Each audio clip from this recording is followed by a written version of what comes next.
Já que a gente está falando de nova regra fiscal, e a Tainá Falcão já aparece aqui, deputados têm visto com dificuldade a possibilidade de votar esse texto já nesta semana, embora ainda tenha alguns otimistas, né, Tainá, que se o relatório do deputado Cláudio Cajado vier bem azeitado, e é isso que ele vai tentar trabalhar, talvez desse, mas de fato é uma possibilidade mais remota, mais difícil do que fácil conseguir votar já nesta semana, né, Tainá? Yuri, porque o relator do marco fiscal, Cláudio Cajado, você vê que ele já empurrou a apresentação do relatório para a semana seguinte, nessa semana que se avizinha, né? Era para ter sido agora, na quinta-feira, não aconteceu. Ele esteve lá no Planalto essa semana e ele já parecia um pouco mais pessimista, viu, sobre esse assunto. Engraçado que em 24 horas a gente percebeu uma mudança de tom na fala do Cajado, porque de manhã ele falava nessa perspectiva com um pouco mais de certeza de apresentação do relatório e votação na semana seguinte. Depois da reunião no Planalto, ele me pareceu muito mais pessimista em relação ao avanço dessa pauta no prazo previsto. E aí tem duas questões que a gente precisa olhar, Yuri Pita. Essa é uma pauta que ela traz certa convergência no Congresso Nacional, né?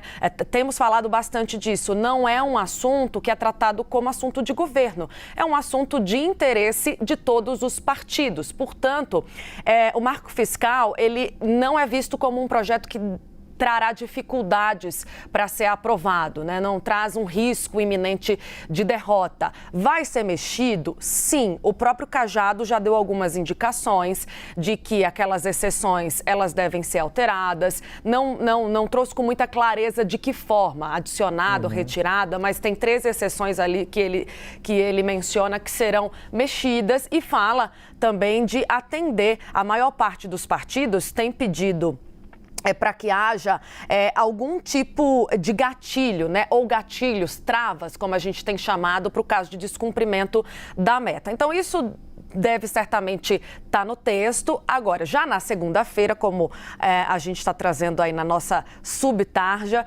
tem uma reunião de líderes às 19 horas, em que o Cajado vai apresentar o seu relatório e, a partir daí, pode surgir alguma outra alteração, porque a gente viu as reações nessa semana, Yuri, dos partidos, quase todos no mesmo sentido, de buscar uma restrição maior, seja um texto mais duro em relação àquele que foi apresentado para a Fazenda. Ruim para o PT, ótimo para o Ministério da Fazenda, né, Yuri Pita, que precisa arrecadar mais e melhor. E aí, um outro componente que eu jogo aqui na nossa conversa, Yuri, é porque os líderes estão vendo a possibilidade de atraso nessa discussão, né, dela se arrastar um pouquinho mais, porque a gente está assistindo um imbróglio imenso em torno da articulação política se arrastando há algumas semanas. Na próxima semana é quando o ministro das Relações Institucionais vai sentar com MDB e com União Brasil. União Brasil, by the way, o partido de Cláudio Cajado, que é da Bahia, inclusive, onde Lula esteve e fez o quê, Yuri Pita?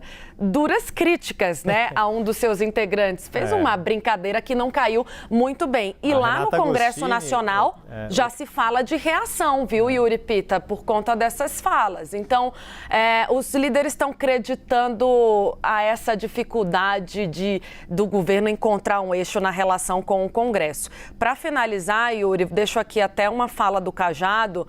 Ele mesmo, de público, na quinta-feira, reclamou sobre o desalinhamento do discurso do governo federal em relação a esse assunto. Ele diz: estamos tendo dificuldades em alguns encaminhamentos junto ao governo, porque existem membros, inclusive do Partido dos Trabalhadores, que integram o governo e estão se posicionando contra o texto. Ou seja, precisou o relator ir a público para dizer: se vocês não ajudarem, a gente também não tem como colaborar.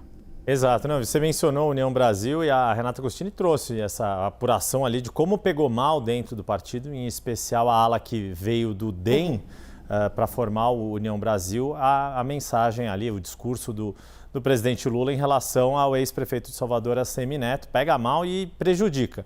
Mas, por outro lado, toda aquela liberação de emendas acelerada nesta semana que termina hoje, para quem acredita que semanas começam no domingo, a semana que está terminando nesse fim de semana, teve uma liberação grande de emendas que tende a ajudar. Quem está familiarizado com as discussões em torno da nova regra fiscal, fala, bom, pelo menos isso ajuda, sem dúvida alguma, mas como você pontuou, se o próprio PT fica criticando as mudanças que vão ser feitas no texto, isso pode também causar algum ruído.